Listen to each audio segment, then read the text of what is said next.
아이를 낳고 얼마 지나지 않아 회사에 복귀했다.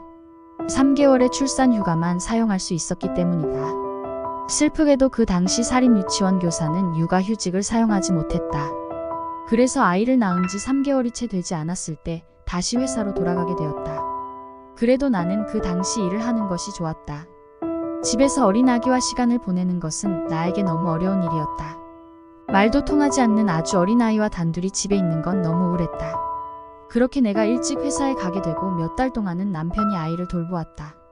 그리고 아이가 첫 생일이 되기 전 아빠도 회사에 복직하게 된다. 그 후 엄마와 아빠가 회사에서 돌아올 때까지 아이는 할머니와 할아버지에게 맡겨졌다. 내가 아이의 발달에 이상이 있다고 생각한 건 18개월 무렵이었다. 사실 여자아이였기 때문에 아이가 말을 빨리 할 줄 알았다. 그러나 나의 아이는 엄마 아빠 외에 사용하는 단어가 없었다. 무엇보다 아이는 사람들과 눈을 잘 맞추지 않았다. 아이는 책과 영상, 불빛이 나거나 소리가 나는 장난감에 몰두했다. 이름을 불러도 돌아보지 않았다. 요구할 것이 있으면 어른의 손을 끌어 요구했다. 아이가 점점 상호작용을 하지 않는 느낌이었다. 사람들은 아이가 혼자 조용히 잘 논다고 신기해했다. 아이가 순하네요 하고 말하기도 했다. 하지만 엄마인 나는 심각하게 걱정이 되기 시작했다. 나는 당시 18개월 무렵부터 24개월 사이에 받아야 하는 영유아 건강검진을 자꾸 뒤로 미뤘다. 뭐 하나라도 더 할 수 있을 때 받고 싶었다.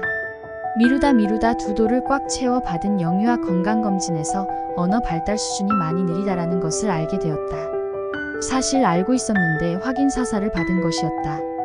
이젠 정말 아이의 발달을 위해 손 놓고 있을 수 없었다. 아이의 발달이 느리다고 의사선생님께 이야기했을 때 의사선생님은 아이를 어린이집에 보내라고 하셨다. 아이를 36개월까지 집에서 보육하는 것이 정서 발달에 좋다고 들었는데 빨리 어린이집에 보내란다. 아이가 다른 사람들 속에서 많이 배울 수 있다는 것이었다. 나는 부랴부랴 집 주변 어린이집을 알아보았다. 하지만 어린이집은 내가 보내고 싶다고 보낼 수 있는 곳이 아니었다. 여러 군데 대기를 걸고 연락이 오는 곳에 보내야 했다.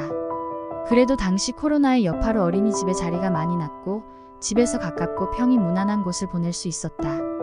그러나 내 아이는 어린이집에 가는 것을 너무 힘들어했다. 어린이집에 가면 계속 운다고 집에 데려가라고 전화가 왔다.